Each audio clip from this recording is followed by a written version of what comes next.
Hello, my all dear friends. Good morning. Welcome to my YouTube channel Rupon Boro Village Vlog. Rupon Boro Village Vlog निफ्राय गासैनिसिमबो गाहाम हामलायनाय जासिहरग्रोबाय.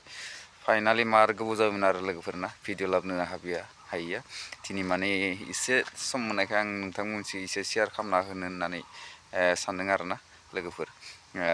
बिदिब्ला नोंथांमोना जोबजासिम नायलांगोन होननानै आंनि गोसो गोरबोनिफ्राय बयनिसिमबो गुरै खावलायहरनाय जाबाय.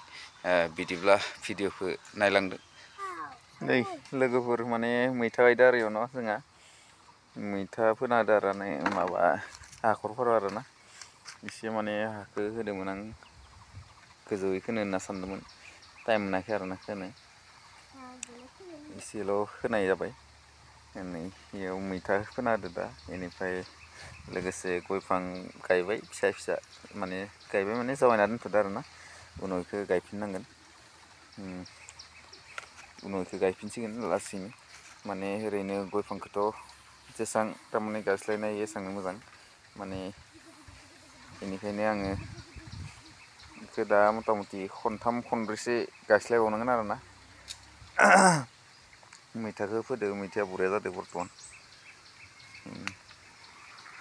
बरिया जादों माने मैथाया दा बर्थमान आरोना फुरा इयाव लासैखा गोलाव फोदो आरो नै जोंबो गयखौ गायना होदो एसे आरो बैयाव माने हालदै एसे गायदो आरोना हालदैखौथ' आरो ओंख्रियानो एभ्रिडे माने इउज खालामबाय थानो नांगौ नालाय बेनिखायनो एसे गायना दोनदो मानो होनब्ला बाजाराव बायबाबो मोजां हालदै मोना नालाय माब्लाबा समाव बेनिखायनो एसे हालदैखौ गायना दोनबाय आरोना माने सानफ्रोमबो जाखाया नालाय हालदै नङाबा बिनि थाखायनो एसे गायना दोनदो जायोना जाया माने जिगाब होनो मोनाखै आरो थालिर बिलाइखौनो खोबनानै होसाबबाय माबायसिना जायो मिथिला आरो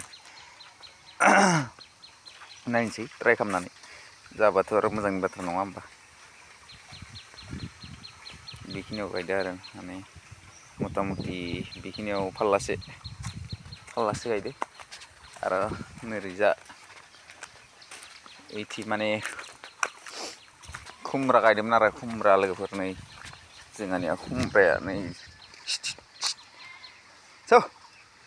खुमब्रा गायदों इथि दाउआ आंनिया मार देन्जारखालै मागोनि थाखाय फिसिना दोननाय दिखां लोगोफोर सोरबाफोर जानो फैयोबा फैजागोन आरो नै खाथ्रा लान्थिथि गाङानो गैखाया आरोना मार साफा जादों.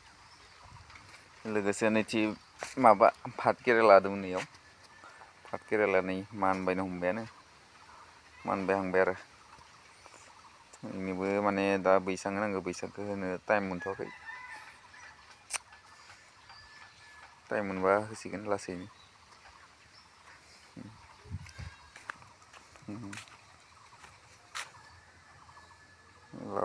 मानबायहांबाय बैसां होनो हानाय जाबाय होनो टाइम मोनथ'वाखै बैसांखौ टाइम मोनब्ला होगोन.